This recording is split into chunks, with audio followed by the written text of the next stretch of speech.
Colocaram água sobre a lenha, olharam e o povo olhando. Esse homem é louco. Esse homem é doido. Não existe uma coisa dessa. Não pegou fogo em lenha. Você vai pegar fogo em lenha molhada? Nós estamos horas e horas aí gritando para Baal e não acontece nada. Agora que nós vamos acabar com Elias.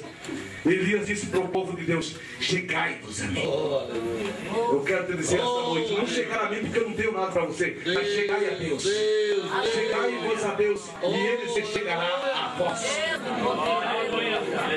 E quando chegaram para Elias,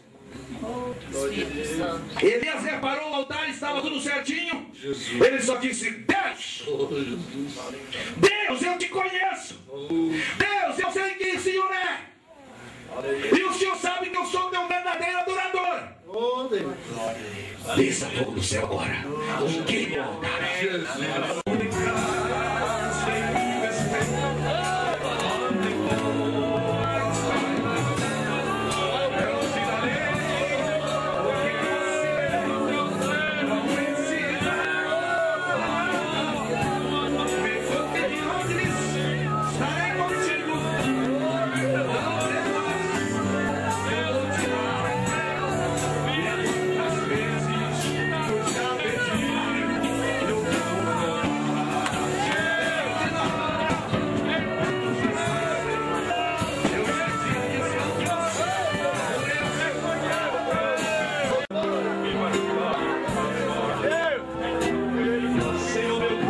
Senhor meu Pai querido,